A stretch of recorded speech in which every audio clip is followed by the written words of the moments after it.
வணக்கம். நான் உங்கள் சகோதரி. நீங்க கேட்டுக்கிட்டு இருக்கிறது ஆத்மா தோழிகள். நிறைவு பகுதியோட 2வது பாகம். முதல்ல இருந்தே கதையை தெரிஞ்சுக்க விரும்புகிறவங்க நம்ம சேனலை சப்ஸ்கிரைப் பண்ணிட்டு அப்படியே பக்கத்தில் இருக்க பெல் பட்டனை கிளிக் பண்ணிடுங்க. நம்ம சேனல்ல இந்த கதையோட மொத்த பகுதியும் இருக்குது. வாங்க இப்போ 2வது பாகத்தை கேட்கலாம். கதீஜாவின் உருவத்தை கண்ட பூர்ணிமா படபடப்பாக, கதி, நீ சொன்னது உண்மைதான். அந்த ராகவ் நல்லவன் இல்லை. அவன் அவன் என்னோட கௌரியை ஏதோ பண்ணிட்டான். ஆனால் நான் எப்படி நிரூபிக்க முடியும்? எந்த உண்மையும் எனக்கு தெரியாது. நீயும் சொல்ல மாட்டேங்கிற.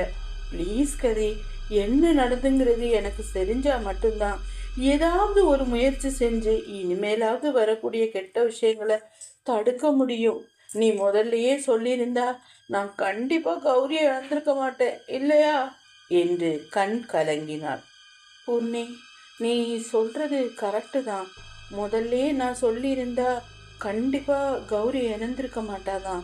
ஆனா இதை நான் எதிர்பார்க்கல. என்னால சொல்ல முடியாத ஒரு சூழ்நிலை இருந்தது. காரணம், என்னோட குழந்தையும் ரேவதியோட குழந்தையும் அவங்களோட பிடியில் இருந்தது. எங்க குழந்தைகளை எங்க சக்திக்கு அப்பாற்பட்ட இடத்துல வச்சிருந்தாங்க. எங்களால கண்டுபிடிக்கவே முடியல. நான் ஏதாவது உண்மையை சொல்ல போய் நீ அதை போலீஸ்ல சொல்லி கண்டுபிடிக்க சொல்ல போய் எங்க குழந்தைகளுக்கு ஏதாவது ஆபத்து வந்துருமோன்னு தான் நான் சொல்லாம இருந்துட்டேன். ஆனா இப்போ நான் கண்டுபிடிச்சிட்டேன் பூர்ணி. அதனால என்ன நடந்ததுங்க இப்போ நான் சொல்றேன் பூர்ணி. +2 முடிச்ச உடனே எங்கள் வீட்டில் எனக்கு கல்யாணம் முடிவு பண்ணிட்டாங்க. எங்கள் வாப்பாவுக்கு கொஞ்சம் உடம்பு சரியில்லாமல் இருந்ததுனால சீக்கிரமாக கல்யாணம் பண்ணி வைக்கணும்னு நினச்சி என் புருஷனை நல்லவன்னு நம்பி பண்ணி வச்சுட்டாங்க. எனக்கு விருப்பமே இல்லை தான். ஆனால் கல்யாணம் ஆயிடுச்சே, வேற வழியே இல்லை அப்படின்னு சொல்லி வாழ்க்கையை வாழ்ந்து தானே ஆகணும் அப்படிங்கிற எண்ணத்தில் மனசில் தேத்திக்கிட்டு வாழ ஆரம்பித்தேன்.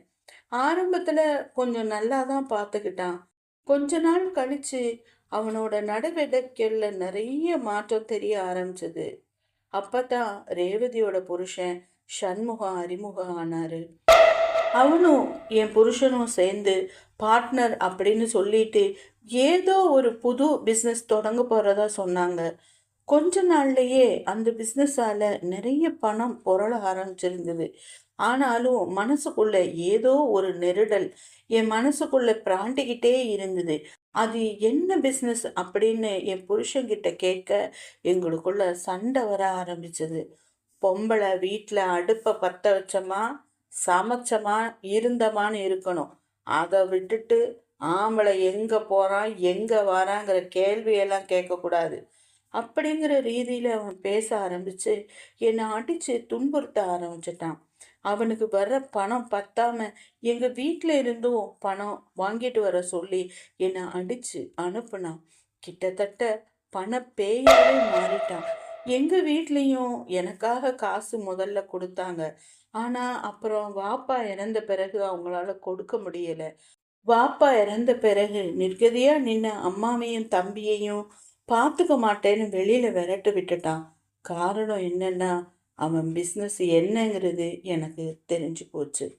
அதனால எங்களுக்குள்ள எப்பவுமே சண்டை நடந்துக்கிட்டே இருந்தது. இப்படித்தான் ஒரு நாள் ரேவதியை நான் பார்த்தேன். அவன் மூலமா உன்னை பற்றி நான் தெரிஞ்சுக்கிட்டேன். அவன் ஒரு நாள் என்னை அடித்து நான் மயங்கி விழுந்துட்டேன். ஆனால் நான் செத்துட்டேன்னு நினச்சி என்னை பெட்ரோல் ஊற்றி எரிச்சிட்டான் என்று நிறுத்தினாள். இதெல்லாம் இருக்கட்டும் கதி, பிஸ்னஸ் பிஸ்னஸ்னு சொல்றியே தவிர அது என்ன எளவு பிஸ்னஸ்னு இதுவரை சொல்ல மாட்டேங்கிறியே என்று எரிச்சலுடன் சொன்னாள் பூர்ணிமா. சொல்றேன்டி, அது காலேஜில் படிக்கிற பொண்ணுங்களை பெரிய தலைகளுக்கு சப்ளை பண்ற தொழில் என்று கூனி குறுகி சன்ன குரலில் கூறினாள் கதீஜா. கேட்டவள் தன் கரிய விழிகளை பெரிதாக விழித்தவள், என்னடி சொல்ற என்று கேட்டாள். ஆமாடி, காலேஜில் படிக்கிற பொண்ணுங்களுக்கு ஆசை வார்த்தை காட்டி பாக்கெட் மணிக்கு உதவுன்னு சொல்லி மயக்குவானுங்க. சில பொண்ணுங்க அதுக்கு தானாகவே உடன்பட்டுருவாங்க. சில பொண்ணுங்களை பார்த்தாலே தெரிஞ்சிடும் அவங்க அப்படிப்பட்டவங்க இல்லைன்னு. அந்த மாதிரி பொண்ணுங்க கிட்ட நைஸா பேசி காதலிக்கிற மாதிரி நடிச்சு போதை மருந்த கூல்ட்ரிங்க்ஸில் கலக்கி கொடுத்து அவங்களோட உல்லாசமா இருக்கிறத வீடியோவா எடுத்து அதை காமிச்சு அவங்கள மிரட்டி பணிய வச்சு அதில் சம்பாதிச்சானுங்க. பணம் கொடுத்தா போதும், கிழமை குமரன் எவனுக்கும் அனுப்பி வைப்பானுங்க. இதுல சில பொண்ணுங்க கொஞ்ச நாளைக்கு அப்புறம் எதுவுமே நடக்காத மாதிரி கல்யாணம் பண்ணி செட்டிலும் ஆயிருக்காங்க. அவங்கள இவங்க தொந்தரவு பண்ண மாட்டானுங்க. ஏன்னா யாருக்கும் சந்தேகம் வந்துடப்படாது பாரு. இவனுங்க மகா உத்தமனுங்களா வெளி உலகத்துக்கு தெரியணுமா, அதனாலதான் இப்படி நடிச்சுக்கிட்டு அலைஞ்சானுங்க. அப்படி இருக்கும்போது தான் இந்த விஷயம் ரேவதிக்கும் தெரிஞ்சு போச்சு. அவளும் அவ புருஷன் கூட சண்டை போட அவளை அடிச்சு தூக்கல தொங்க விட்டுட்டான் சண்முகம். உன் ஃப்ரெண்டு மீராவோட ஹஸ்பண்டும் இந்த குரூப்பில் உண்டு. அவளை பிரின்சிபலாக ஆக்குனதே இவனுங்க பிஸ்னஸ்க்காகத்தான். இவனுங்களுக்கு வசதியாக ஹோட்டல் பேரடைஸும் காலேஜுக்கு எதிர்த்தாப்புல இருக்கிறது ரொம்ப வசதியாக போச்சு.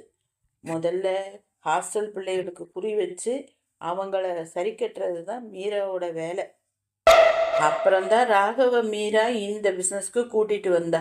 ஆள் நல்லா இருக்கிறதுனால ஈஸியாக வலையில பொண்ணுங்களை விழ வச்சுட்டான் அவனும். அப்படி விரிச்ச வலையில தான் கௌரி சிக்கிட்டான். ஆனால் அவள் ஏதோ உங்கள் அண்ணனை பழி வாங்குறதா நினச்சி செஞ்சதால வீட்டில் பேசி நிச்சயம் வர கொண்டு போயிட்டான். அதனால திருடனுக்கு தேள் கொட்டின மாதிரியான நிலைமை ராகவுக்கு வந்துருச்சு. அவங்க நிச்சயதார்த்தம் போட்டவ நெட்டில் பார்த்த ஒரு பொண்ணு தான் ராகவ தன்னோட ஃப்ரெண்டை லவ் பண்ணவங்கிற மாதிரி கௌரியோட ஸ்டூடெண்ட் ஒருத்திக்கிட்ட சொல்லியிருக்கிறா. சந்தேகமான அவ தான் ரகசியமா எல்லா விஷயங்களையும் திரட்டியிருக்கா. அவ மாணவர் பத்திரிகை படையில இருக்கிறதால கொஞ்சம் ஆழமாவே போய் விசாரிக்க கூட்டத்து தலைவன் யாருன்னு தெரிஞ்சிருச்சு.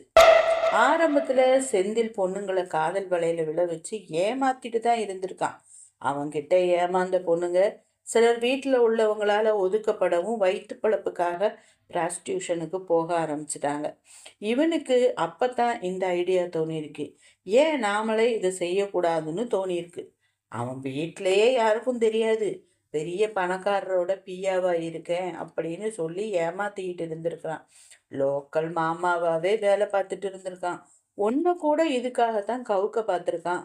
ஆனால் உங்கள் அண்ணன் போலீஸ் அது இதுன்னு மிரட்டவும் அவன் அப்போ அந்த அளவு பெரிய ஆளாக இல்லாததுனால பம்பாயிடும்னு பயந்து வேற இடத்துக்கு போனவன் மெதுவாக கூட்டாளிகளை எங்கள் புருஷன்மார்களை எல்லாம் சேர்த்துக்கிட்டு பெரிய தலைகளை கைக்குள்ளே போட ஆரம்பிச்சிட்டான். இதெல்லாம் தெரிஞ்ச பிறகு ரேவதிக்கு ஒரே வருத்தம். இப்படி ஒருத்தனுக்காக போய் நம்ம மேலே அன்பாக இருந்த ஒரு ஃப்ரெண்டை கொடுமைப்படுத்திட்டோமேனு குற்ற உணர்ச்சி அவளுக்கு மட்டும் இல்லை கௌரிக்கும் தான் என்று கதீஜா சொன்னபோது, கதி நீ சொல்றது எல்லாம் சரி, இதெல்லாம் ஆதாரம் இல்லாம நான் எப்படி நிரூபிக்க முடியும்? போலீஸ் கேட்பாங்களே என்றாள் பூர்ணிமா. ஹோட்டல் பேரடைஸ் இருக்கு இல்லையா, அங்க வேலை பார்க்குற தீபக் அப்படிங்கிற பையனை போய் பாரு, அவன்கிட்ட ஆதாரம் இருக்கு. ஒரு நாள் மீரா ஹாஸ்டல்ல இருந்து ஒரு பொண்ணை ஒரு ஆளுக்கு அனுப்பி வச்சிருக்கிறா. அங்க போன பொண்ணுக்கு பெரிய அதிர்ச்சி. ஏன்னா அன்னைக்கு அவளோட கஸ்டமரா வந்தது அவ அப்பா. 2 பேரும் அழுதுகிட்டு இருந்த சத்தம் கேட்டு அந்த வழியா போன அந்த ரூம் சர்வீஸ் பையன் தீபக்கு கதவை தட்டி விசாரிச்சு என்னன்னு கேட்டுட்டு மேனேஜர் கிட்ட சொல்லியிருக்கிறான்.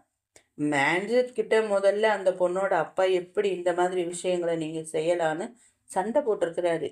அதுக்கு அந்த மேனேஜரு, நீங்களே அதுக்கு தானே வந்தீங்க, உங்க பொண்ணுன்னதும் கசக்குது, ஊராம் பொண்ணுன்னா இனிக்குதா அப்படின்னு கேவலமா பேசியிருக்கிறாரு. இதை அந்த தீபக்கு தன்னோட மொபைல்ல யாருக்கும் தெரியாம வீடியோவை எடுத்துட்டான். பிறகு சண்டையை பேசி தீர்த்து பைசல் பண்ணி அந்த பொண்ணையும் அனுப்பி வச்சுட்டாங்க. விடிஞ்ச பிறகு பார்த்தா அந்த அப்பா ரூம்லேயே தூக்குல தொங்கிட்டாரு. கொஞ்ச நாள்ல மகளும் ஹாஸ்டல்ல கிணத்துல விழுந்து செத்து போயிட்டா. விஷயம் பெருசாகாம இருக்கிறதுக்கு பணம் எல்லா இடத்துலையும் விளையாடி இருக்கு. அந்த பையன்கிட்ட வீடியோ இருக்கிறது யாருக்கும் தெரியாது. ஆனா அவன் அந்த பொண்ணுகிட்ட தன்கிட்ட வீடியோ ஆதாரம் இருக்கு, பணம் கொடுத்தா அந்த ஆதாரத்தை தரதாவும் இல்லாட்டி நெட்ல போட்டுருவேன்னு மிரட்ட அந்த பொண்ணு கிணத்துல குதிச்சுட்டான். அதுல இந்த தீபக் பயந்து கப்சிப்பாயிட்டான். ஆனா பத்திரிக்கைக்கார பொண்ணு விடலை, தோண்டி துருவி இஷ்டமில்லாம வேற வழி இல்லாம இதுல சிக்கின பொண்ணுங்க கிட்ட இருந்து நிறைய ஆதாரம் திரட்டிட்டான். அப்போ தான் செத்துப்போன பொண்ணு நடந்த விஷயங்களை தன் ரூம்மேட் கிட்ட சொல்லியிருக்கிறதும் தீபக் கிட்ட வீடியோ ஆதாரம் இருக்கிறதும் அவளுக்கு தெரிய வந்திருக்கு. ஆனால் போலீஸும் இதில் இருக்கிறதால யார்கிட்ட இந்த கேஸை கொண்டு போகிறதுன்னு தெரியாமல் பயந்து போய் இருந்துட்டா. நெட்டில் போட்டாலும் போலி பொய்ன்னு அவளையே குற்றவாளி ஆக்கிற வாய்ப்பு இருக்கிறதுங்கிறதுனால தயங்கி நின்றுட்டு அப்படியே இந்த கேஸை பற்றி அவளுக்கு மிரட்டலும் வரவும் அவள் வீட்டில் உள்ளவங்க அவளை உனக்கு எதுக்கு இது வேண்டாத வேலைன்னு சொல்லி முடக்கி வச்சுட்டாங்க. இதை தெரிஞ்சதுனால தான் கௌரி ராகவ்கிட்டேயே ஃபோனில் சண்டை போட்டுருக்கா. அது போய் நீ நேரில் வா உண்மையை சொல்கிறேன்னு அவன் சொன்னதை நம்பி போன அவளை எல்லாரும் சேர்ந்து கொண்டுட்டாங்கடி. தீப்தியையும் மிரட்டுனதுனால அவங்க வீட்டில் உள்ளவங்களும் முடக்கி வச்சுருக்காங்க. பாதிக்கப்பட்ட எங்களுக்கு நீதி வேணும்னா முதல்ல அந்த ஆதாரம் வேணும். அது அந்த தீபக்கு கிட்ட தான் இருக்குது. எங்கள் சக்திக்கு தகுந்த மாதிரி நாங்கள் ராகவ், மீரா, செந்தில் இந்த 3 பேரையுமே ஆக்சிடென்ட் பண்ணி கொண்டுட்டோம். ஊருக்கு வெளியே இருக்கிற அத்திமலை அடிவாரத்தில் 50 அடி ஆழத்தில் அவங்களோட பிணம் கிடக்குது. ஏற்கனவே மீரா ராகவ் உறவில் அவள் புருஷனுக்கு லேசாக சந்தேகம் இருந்தது. அதை சாதகமாக்கி நாங்களே அவனையே காரை கொண்டு போய் ராகவ் மீரா வண்டியில் வந்தப்போ மோத வச்சு 3 பேரையும் பள்ளத்தில் தள்ளி விட்டுட்டோம். போலீஸை பொறுத்தவரையில் இது ஒரு ஆக்சிடென்ட் மாதிரி தான். ஆனால் அதை செஞ்சது நாங்கள் தான். மற்றவங்களை ஏன் கொல்லலைன்னா இவங்க அம்பு தான். அவனுங்க தான் எய்தவனுங்க. அவனுங்க முகத்திரையை கிழிச்சு அவனுங்களுக்கு பலமாக நிற்கிற பெரிய ஆட்களையும் உலகத்துக்கு காட்டணும் பூரணி. நிச்சயம் உன்னால் அது முடியும். செந்தில் மாதிரி சாக்கடைகளுக்கெல்லாம் மரணம் தான் தண்டனையாக இருக்க முடியும். ஆனால் இங்கே புருஷமாருக்கெல்லாம் அது தண்டனையாக இருக்கக்கூடாது. அதை விட கொடுமையானதாக இருக்கணும் தண்டனை. கிடைச்ச நல்ல வாழ்க்கையை வாழ தெரியாமல் பாழாக்கிட்டோமேன்னு நினச்சி நிதம் வேதனைப்படணுண்டி. அவங்கள கண்டிப்பாக போலீஸில் பிடிச்சு கொடுக்கணும் பூரணி. நீ உனக்கு வருண் பக்கபலமாக இருப்பார். வழித்துணையா நான் எப்போவுமே கூட இருப்பேன் என்றாள் கதீஜா. நானும் என்றாள் ரேவதி. நானும் தான் என்று கௌரியும் கூற, முட்டாள் மாதிரி நடந்துக்கிட்டேன்டி, என்னை மன்னிச்சிரு பூர்ணிமா. செந்தில் ஒரு பொறுக்கின்னு தெரியாம ரொம்ப அன்பான ஒரு ஃப்ரெண்டு ஒன்றை ரொம்ப கஷ்டப்படுத்திட்டேன். சாரிடி. கதீஜா எல்லா விளக்கமும் சொல்லி நேரில் அவனோட அயோக்கியத்தனத்தை காட்டலைன்னா உன்னை நான் கொன்று கூட போட்டிருந்துருக்கேன். உன்னை ஃப்ரெண்டாக அடையிற தகுதி கதீஜாக்கு மட்டும்தான் இருக்குது. சின்ன வயசில் எப்படி உன் மேலே அன்பாக இருந்தாலோ அதே அன்பு மாறாமல் இப்போ வரை இருக்கிறா. நானெல்லாம் என்று கலங்கியபடி ரேவதி சொன்னாள். ஆமாடி பூர்ணிமா, என்னோட முட்டாள்தனமான பிடிவாதம் என்னையும் கொன்று எங்கள் அப்பாவையும் கொன்னுருச்சு. உன்னையும் உன் அண்ணனையும் இன்சல்ட் பண்ணுறதா நினச்சி நானே பாதாளத்தில் விழுந்துட்டேன்டி. உயிரோட இருந்தப்ப வராத புத்தி செத்த பிறகுதான் வந்திருக்கு. சாரிடா பூரிமா. எங்கள் அம்மாவை மட்டும் நேரம் கிடைக்கிறப்ப போய் பார்த்துக்குவியா? பாவண்டி அவங்க என்னை உயிரோட புதைச்சிட்டாங்கடி. மூச்சு முட்டி முட்டி செத்தேன்டி. புதுசாக கட்டுற நம்ம ஆத்து பாலத்துக்கு அடியில் 5வது தூண்கிட்ட என்னோட பாடி இருக்கு. உன் அழகு எப்பவும் எனக்கு பொறாமையைத்தான் தந்திருக்கு. அதனாலேயே உன்னை விட நான் பெட்டராக தெரியணும்னு நிறைய அலங்காரம் பண்ணுவேன். இப்போ அந்த உடம்பு அழுக ஆரம்பிக்கிறதுக்குள்ள போலீஸ்கிட்ட சொல்லி எடுத்து தேவையான காரியம் பண்ணுவியாடி என்று அழுதபடி கௌரி கேட்க பெருங்குரல் எடுத்து அழுதாள்.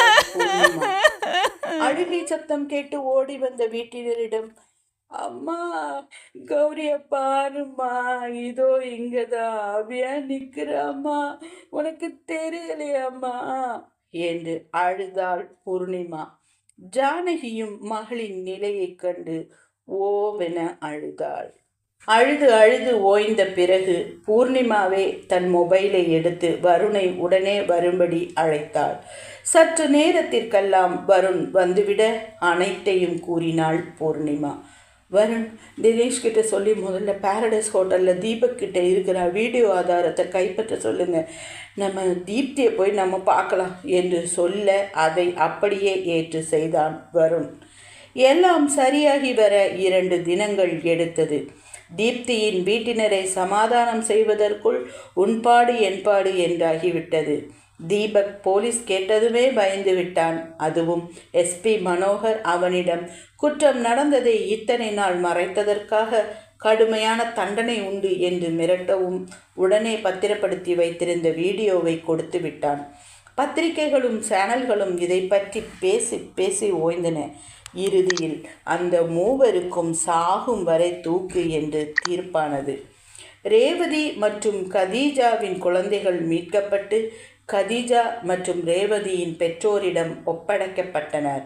இந்த கேஸில் சிறப்பாக செயல்பட்டமைக்காக எஸ்பி மனோகருக்கு பதவி உயர்வும் தினேஷ் குழுவினருக்கு முன்னதாக ஆதாரங்களை திரட்டமைக்காக தீப்திக்கும் பாராட்டும் பதக்கமும் வழங்கப்பட்டது.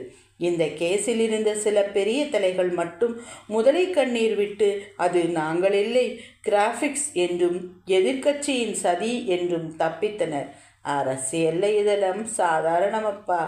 அவர்களை கதிஜா, ரேவதி, கௌரி அன்கோ பார்த்து கொள்ளட்டும். வருண் பூர்ணிமா நிச்சயதார்த்தம் மிகவும் விமரிசையாக நடந்தது. பூர்ணிமாவின் தோழிகள் மொத்த பேரும் ஆஜர். சடங்கு சம்பிரதாயங்கள் முடிந்த பிறகு அனைவரும் கலகலப்பாக பேசிக் கொண்டிருந்தனர். வருணிடம் தினேஷ், டே மச்சான், இந்த பாராட்டுக்கெல்லாம் நியாயமான தகுதியானவங்க நீயும் சிஸ்டரும் தான். ஆனால் நீ தான் விட்டு கொடுத்துட்ட என்றான். அது அப்படி இல்லை மச்சான், இது உன்னோட கேரியருக்கு நல்ல யூஸ் ஆகும். நமக்கு இந்த பாராட்டெல்லாம் வேண்டவே வேண்டாப்பா. இருக்கவே இருக்கு நம்ம ஃபார்மு, பிஸ்னஸ்ஸு, இப்போ நம்ம டார்லிங் என்று பூர்ணிமாவை பார்த்து கண்ணடித்தான் வருண். நாணத்தில் சிவந்த பூர்ணிமாவிடம் மஞ்சு, இந்த செந்திலுக்காக ஒன்றை போய் அந்த ரேவதி டார்ச்சர் பண்ணிட்டாளேடி, அவனை கட்டி இருந்தா உயிரோடு இருக்கப்பவே சீரஞ்சில்ல போயிருப்பா என்றாள். இப்போ மட்டும் என்ன வாழறது, வானலிக்கு தப்பி அடுப்பில் விழுந்துட்டா. அவள் ஒரு கெட்டவனோட சம்சாரமாகத்தான் வாழணும்னு அவள் விதி இருந்திருக்கு, கிரகாச்சாரம் என்றாள் லோகா. இருந்தாலும் கௌரியும் இப்படி செஞ்சிருக்க கூடாதுடி என்று கார்த்திகா சொல்ல, அவளையும் நான் பூர்ணி மாதிரி தான் நினச்சேன், ஆனால் அவள் தான் தப்பாக நினச்சிருந்திருக்கா போல என்று சந்திரன் வருத்தப்பட்டான். உன் தங்கச்சிக்கு ஃப்ரெண்டை செலக்ட் பண்ண தெரியல என்றான் வருண். அப்போ உங்களை மட்டும் சரியாக செலக்ட் பண்ணிட்டேனாக்கும் என்று பூர்ணிமா கேட்க, கண்டிப்பாக இல்லடா, 2 பேர் இருக்கீங்களே ஃப்ரெண்டுன்னு சொல்லுங்களேன் என்றான் பரிதாபமாக. பூர்ணி, வருண் தங்கம் என்றான் சந்திரன். ஆமாம் சிஸ்டர், 916 என்றான் தினேஷ். அப்போ பஜன்லால் செட் கிட்ட இவரை அவசரத்துக்கு அடமானம் வச்சுக்கலாம் பூர்ணிமா என்று சண்முகி கிண்டலடிக்க, உண்மைதான், வருண் நல்லவர் தான் என்ற கதீஜாவின் குரலில் ஒரு நிமிடம் கதி கலங்கியவர்கள் பிறகு சண்முகியின் ஜோக்குக்கு சிரித்தனர். பூர்ணிமாவும் தன் மனம் கவர்ந்தவனுடனும் அவளது ஆத்மா மற்றும் ஆத்ம தோழிகளுடன் தன் சந்தோஷமான வாழ்வை எதிர்நோக்கி பயணமானார். மர்மம் சுபமாகி முற்று. கதை முடிவடைஞ்சிருச்சு. இந்த கதை உங்கள் எல்லாருக்கும் பிடிச்சிருக்கும்னு நம்புகிறேன். இது என்னோட முதல் தொடர்கதை. இன்னும் ஒரு நல்ல தொடர்கதையோட உங்களை நான் சந்திக்கிறேன். அதுவரை உங்ககிட்ட இருந்து நன்றி கூறி விடைபெறுவது உங்கள் அன்பு சகோதரி ஷீலாதேவி அருணாச்சலம். எப்போவும் சொல்கிறது தான், நம்ம சேனலை சப்ஸ்கிரைப் பண்ணி லைக் பண்ணி ஷேர் பண்ணுங்கள். நன்றி.